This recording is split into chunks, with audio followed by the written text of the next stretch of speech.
president has made it quite clear he thinks Jerome Powell is bad at his job, and the president has made it quite clear, as have many economists, by the way, that interest rates should be lowered, and they should have been lowered a long time ago. But does he believe in the independence of the Fed, Caroline? He has, and he said that many times. The president believes that Jay Powell should go to jail if he lied about the president? Eamon, you're yelling out a question that's being asked in a different way, but it's the same exact question as we just answered, and I just answered it. We'll let the Department of Justice determine that. All Fed nominees until this legal matter with Jerome Powell is resolved. What does the president make of that? I haven't spoken to the president about Senator Tillis' comments. I'll leave that to our legislative affairs shop to figure out, and I'll let the president speak on that himself. Does the president believe that the Fed should operate independently from him? The president has made it quite clear he thinks Jerome Powell is bad at his job, and the president has made it quite clear, as have many economists, by the way, that interest rates should be lowered, and they should have been lowered a long time ago. But does he believe in the independence of the Fed, Caroline? He has, and he said that many times. The president believes that Jay Powell should go to jail if he lied about the president?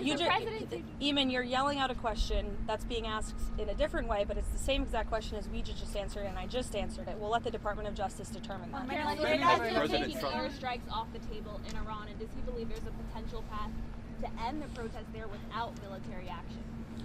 Well, I think one thing President Trump is very good at is always keeping all of his options on the table, and airstrikes would be one of the many, many options that are on the table for the commander-in-chief. Diplomacy is always the first option for the president. He's told all of you last night that what you're hearing publicly from the Iranian regime is quite differently from the messages the administration is receiving privately. And I think the president has an interest in exploring those messages. However, with that said, the president has shown he's unafraid to use military options if and when he deems necessary, and nobody knows that better than Iran. Go ahead, Jim. Steve Witkoff talking to the Iranians at the moment. I understand that Steve Witkoff will continue to be a very important player in diplomacy with respect to Iran.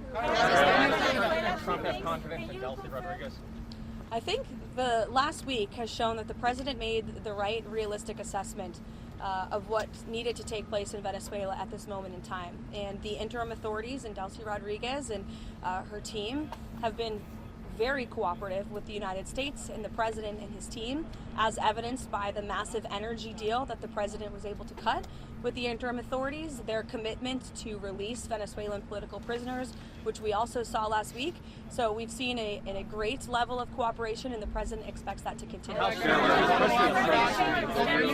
ahead, sorry. And how soon does he want to see elections in Venezuela?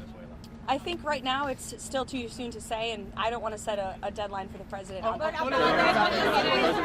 the meeting this morning with Marco Rubio about Venezuela? What can we see this week on Venezuela? More meetings? The president meets with the Secretary of State and National Security Advisor daily, sometimes multiple times a day, and so it was on a range of topics, as it always is. Vice President Trump on Venezuela, what practical steps would the White House like to see the interim authorities take to stop Iran and Hezbollah from operating in the country, and have those authorities done anything on that yet? I think right now the main correspondence with the interim authorities is really focused on obviously ensuring stability and prosperity and continued cooperation with respect to energy. As you all know, there was a very powerful and big group of oil executives who were here at the White House on Friday, and so continuing to iron out some of these energy deals.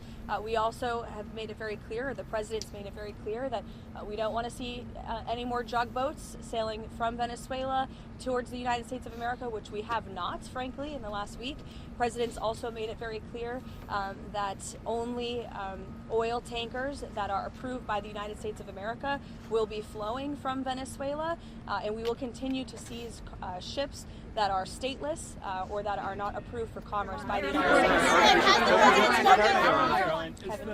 Back to Iran, is the objective in these discussions with Iran still complete denuclearization, or what else is the president looking for as he, engages in these discussions? Well, he's made it quite clear he certainly doesn't want to see people being killed in the streets of Tehran, and unfortunately that's something we're seeing right now.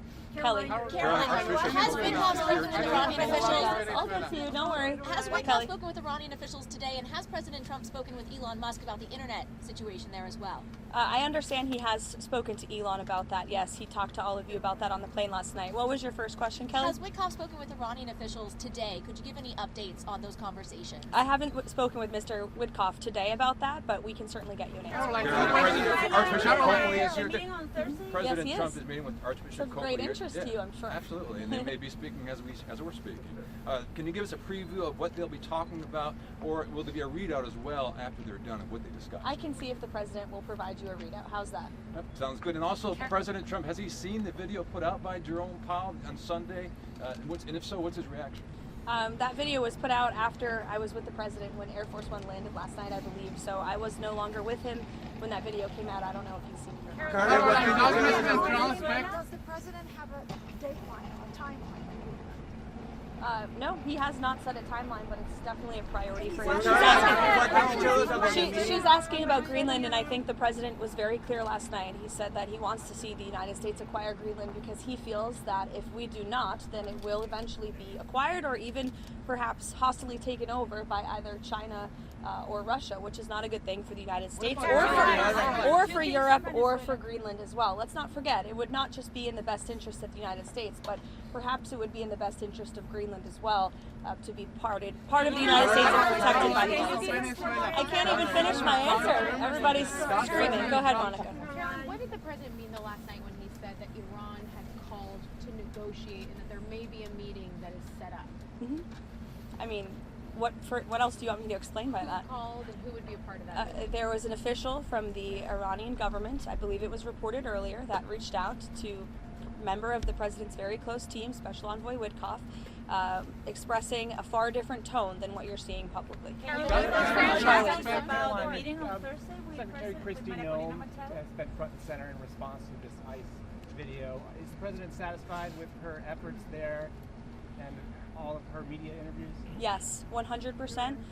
President Trump and I actually spoke about this last night and how Secretary Noem is doing a phenomenal job, not just securing the border, which she and the president did together in record time, but also in defense of the brave men and women of ICE who put on a law enforcement uniform every single day to protect our communities and to protect all of you and every American, regardless if they are Democrat or Republican. ICE is doing a very important job to remove illegal alien criminals from our communities. And I think it's very striking that all weekend long, you had agitators and violent American citizens out in the streets of Minneapolis protesting. Protesting what exactly?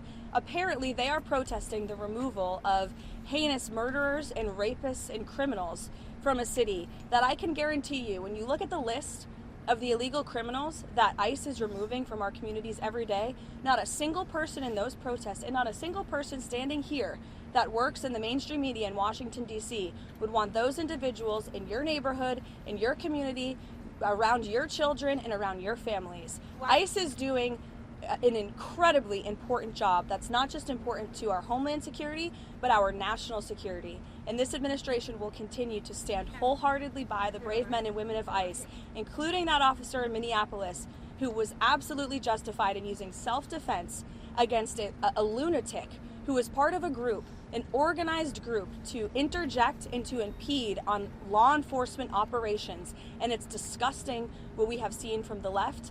And I think that it just shows you where the modern day Democrat Party stands today in protecting illegal alien pedophiles and rapists and murderers over law-abiding American citizens and our brave men and women who serve in law enforcement. Thank you.